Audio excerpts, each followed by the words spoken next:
স্ত্রী শুধুই একজন জীবনসঙ্গিনী নয়, একজন আত্মার সাথেও। আপনি হয়তো ভাবেন, আমি তো আমার স্ত্রীকে সবকিছু দিই।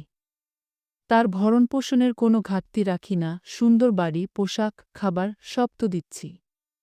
কিন্তু কখনো ভেবে দেখেছেন কি, আপনি যাকে জীবনসঙ্গিনী করে এনেছেন, তার মনের খোঁজ নিয়েছেন কি?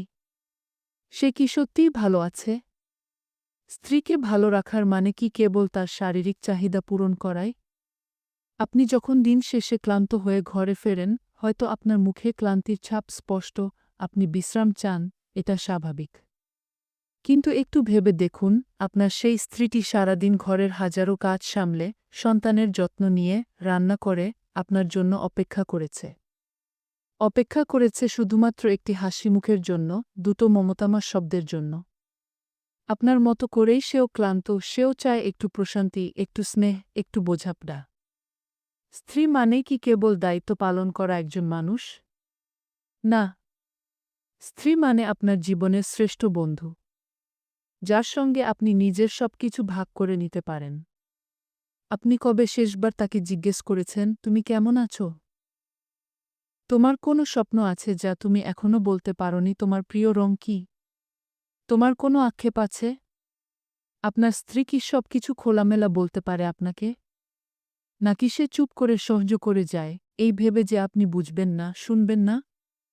ঘরের কাজকে আপনি কখনো গুরুত্ব দেন কি? মনে রাখবেন, এই কাজগুলো অক্লান্ত ভালোবাসা ছাড়া কেউ করে না। একটা সংসার চালানো মানে শুধুই রান্না বা পরিষ্কার নয়, এটা একটা পুরো পৃথিবী সামলানোর মতো দায়িত্ব। সেই দায়িত্ব সে পালন করে চুপি চুপি, বিনিময়ে কিছুই না চেয়ে, শুধু ভালোবাসার দুটো কথা, বন্ধুত্বের একটু আচরণ। আপনি যদি তাকে বন্ধুর মতো কাছে টেনে নেন, তার মনের কথা শোনেন, তার পছন্দের খোঁজ রাখেন, দেখবেন সে কেবল স্ত্রী নয়, হয়ে উঠেছে আপনার জীবনের শ্রেষ্ঠ আশীর্বাদ। সংসার তখনই সুখের স্বর্গে পরিণত হয়, যখন দুজন দুজনের কষ্ট, আনন্দ, ক্লান্তি ভাগ করে নেন। একটি বন্ধুত্বপূর্ণ সম্পর্কই পারে দুজন মানুষকে সত্যিকারের আত্মার বন্ধনে বেঁধে রাখতে। আপনার স্ত্রী আপনাকে ভালোবাসে নিঃস্বার্থভাবে। তার মাঝে রয়েছে অফুরন্ত রহমত, অফুরন্ত বরকত। আল্লাহ তাআলা তাকে আপনার জন্য হালাল করে পাঠিয়েছেন।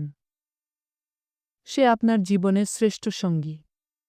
তাকে শ্রদ্ধা করুন, বোঝার চেষ্টা করুন, সময় দিন। তার চোখে তাকিয়ে বলুন, তুমি কি ভালো আছো? এই প্রশ্নটুকুই হতে পারে তার জীবনের সবচেয়ে বড় শান্তি। আল্লাহ আমাদের সকলকে বুঝার তৌফিক দান করুন। আমিন।